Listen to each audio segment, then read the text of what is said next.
വാർത്തകൾ വിശദമായി. കിഫ്ബിയിൽ നിന്ന് 11.04 കോടി രൂപ ചിലവിൽ ആലത്തൂർ താലൂക്ക് ആശുപത്രിക്ക് നിർമ്മിക്കുന്ന പുതിയ ഒ.പി. കെട്ടിടത്തിന്റെ ശിലാസ്ഥാപനം നടത്തി. മുഖ്യമന്ത്രി പിണറായി വിജയൻ ശിലാസ്ഥാപന കർമ്മം നിർവഹിച്ചു. എം.എൽ.എയുടെ ആസ്തി വികസന ഫണ്ടിൽ നിന്ന് 1.10 കോടി രൂപ മുടക്കി വാങ്ങിയ 46 സെന്റ് സ്ഥലത്തിന്റെ ആധാരം കെ.ഡി. പ്രസന്നൻ എം.എൽ.എ കൈമാറി. ഇവിടെ 76 കോടി രൂപയാണ് ഈ പദ്ധതിയുടെ ചിലവ്.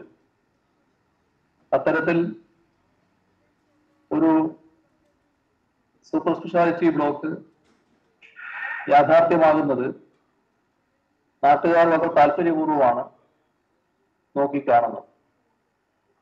ഇവിടെ ബഹുമാന്യായ അധ്യക്ഷ ചൂണ്ടിക്കാണിച്ചതുപോലെ തിരുവനന്തപുരം മെഡിക്കൽ കോളേജിന്റെ വികസനവുമായി ബന്ധപ്പെട്ട് ഒന്നാം ഘട്ടത്തിന്റെ ഭാഗമായി 15 കോടി രൂപ ചെലവിട്ടുകൊണ്ടാണ് മെഡിക്കൽ കോളേജിലുള്ള റോഡുകളുടെ നവീകരണം പൂർത്തിയാക്കിയിട്ടുള്ളത്. കോളേജിനകത്ത് ആധുനിക സജ്ജീകരണങ്ങളൊക്കെ കിടക്കുമ്പോഴും കോളേജിൽ എത്തിപ്പെടുന്നവര് നേരത്തെ റോഡുകളുടെ ശോച്യാവസ്ഥയെ പറ്റി പരാതിപ്പെടാറുണ്ടായിരുന്നു.